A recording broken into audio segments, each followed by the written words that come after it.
As we all know, prop firms have completely changed the landscape of trading, allowing us to use an absurd amount of capital that people otherwise would not have. And it's all without even risking that much money ourselves. But there are going to be some rules and general principles that you need to follow to be able to pass these challenge phases consistently. So in today's video, I'm going to be showing you my entire plan to pass these challenges every single time. Starting off, risk management. This is easily going to be the most important part of the whole trading plan. And I'm going to try and simplify everything as much as possible for you guys. So I'll also try and visualize some of the stuff that I talk about. So straight away, what are our goals going to be when we buy a challenge? Well, we don't want to fail it, obviously. So we're going to want some margin for error. And we also don't want to take forever to pass it. So we're not going to be taking, 0.25% risk for every single trade. We're going to be trading with confidence. Obviously, we have confidence in our strategy. And these are the skills that we'll leverage to pass the challenges. So firstly, this is assuming we have your average challenge. You're going to have two phases with a 10% target and a 10% drawdown. So when I buy one of these challenges, I'm going to start off by risking 0.5%. Now, this isn't going to be for long because, as I said, we don't want to take forever on this challenge.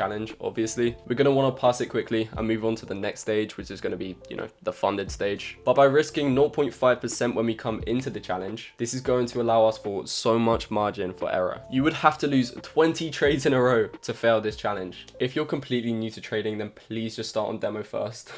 You will be wasting your money, and I'm not here to sell you a dream. So we have margin for 20 losses. And that's assuming that you never take a win, which is just not going to happen if you have literally any strategy. And you're going to trade like this until you have a 2% buffer. All this means is you're going to trade with a 0.5% risk until you are 2% up on the account. So let's just say we are on a 100k challenge. You would need to try and get to 102k risking 0.5%. I'm sure if you've taken a funded challenge before, you've likely been in 2% profit at some point. So this part really shouldn't be that difficult. I trade a strategy with a decent average risk reward. So to get to this buffer, it would literally be 1, maybe 2 trades.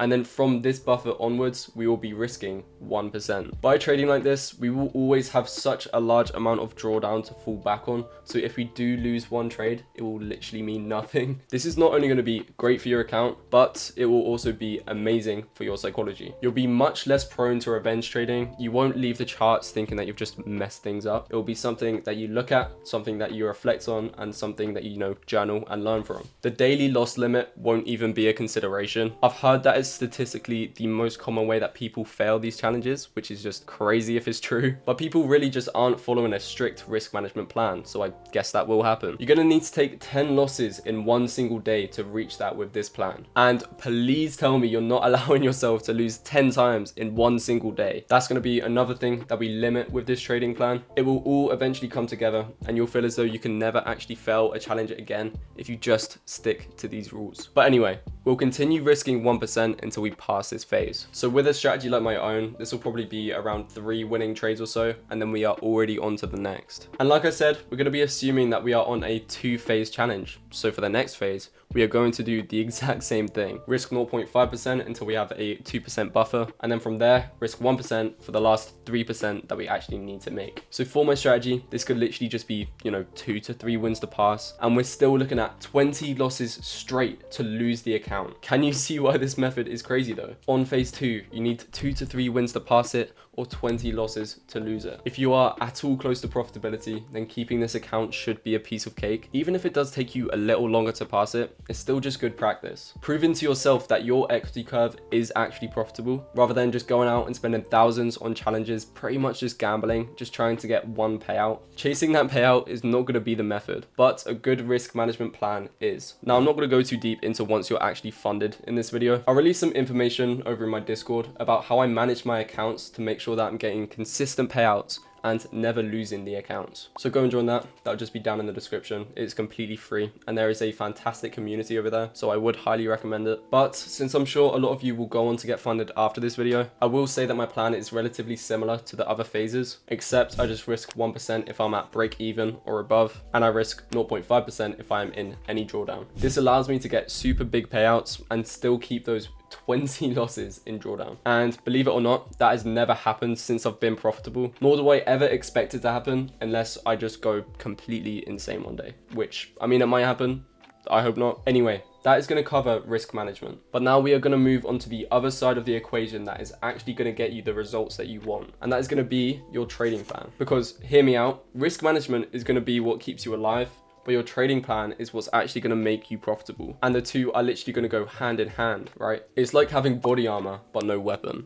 Like, you won't die, but you're not going to be winning anything either, will you? For me, personally, I like to keep things stupidly simple. I'm only going to be looking at a handful of pairs. I know my setups inside out, and I don't try to force trades every single day. And that is probably going to be the first mistake that people actually make on these challenges. That's going to be over trading. They're so desperate to hit that profit target quickly. They'll take trades that are literally 3 out of 10 setups just because they might play out. But you need to think of yourself as a capital manager, an investor even. You have to trade professionally. You can't keep taking these 50-50 setups just because you feel like you need to take a trade. People often fall into that trap of feeling like they need to take a trade because if they don't, they feel like they're not working. But that is not the truth at all. In fact, it is the complete opposite. I mean, think. If you've got unlimited days to pass a phase, then you don't need to force anything. You can literally take one trade a week, and if you stick to that risk management plan that I've just been talking about, then you will 100% make it. So I'd rather wait for that A+ setup, you know, something clean, something that I've seen play out dozens of times, rather than just take random trash and hope it runs. For me, I'm literally taking the same A+ setup every single time, 5-minute time frame, supply and demand plus liquidity, entry models, boom. It's literally robotic. There is no need to overcomplicate it. No need to trade any other strategy because they will just make things more complicated. It will keep you at the charts for longer, which is inevitably going to make you take these dumber trades, and that is not going to get you anywhere. If you're trading different strategies, risking different amounts at different times of the day on different pairs, then you are not going to be seeing that clean equity curve that you definitely want to see when taking these challenges. Now let's talk about something that I know a lot of people sleep on. Journaling. Yeah, I know, it's boring, it's not sexy, but if you're not tracking your trades, then you are literally flying blind. Imagine trying to play poker, but never looking at the cards that you've won or lost with. You'd literally have no clue what's working and what's not. So what I recommend you journal are these 4 things. The setup you took, the date, the time, the pair, whether this is something that you should have taken, was there something against it? You need to take accountability. How you felt before, during, and after the trade. This is going to show you exactly what emotions you need to try and get rid of. And of course, the result of the trade. Over time, you will start to see patterns. You'll notice, oh, every time I take a trade right after a loss, that one seems to lose too. And you can easily just look through it and figure out some bad habits. Maybe taking setups with a weak break of structure give you a bad win rate. Or maybe you realize when I wait for this specific structure confirmation, my win rate is just fucking insane. Those little realizations is exactly what's going to change you from gambling your way through challenges to passing them consistently and trading profitably. Here is the mindset shift that really made a difference for me. Stop thinking about passing a challenge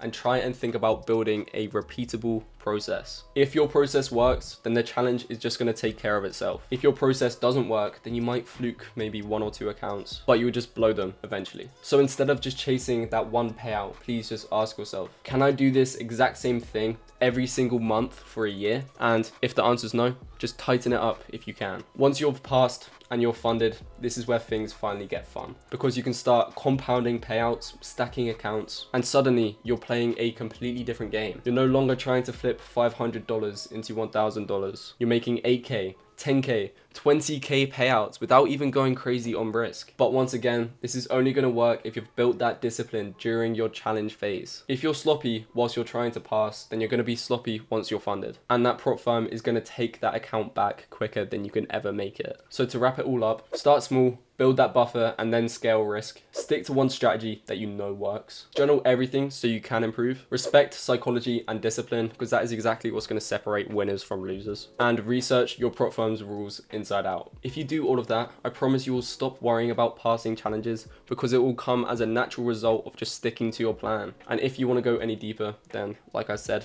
go and hop in that Discord. I'll be sharing a lot more detailed breakdowns over in there. We've got people sending trade ideas, journaling together, and holding each other accountable. And it's free to join, so literally why not? Anyways, that's it for today's video. I hope this gave you some clarity and cleared up the whole process for you. Drop a like if you learned something, subscribe if you're new, and as always, I'll catch you in the next one. Peace.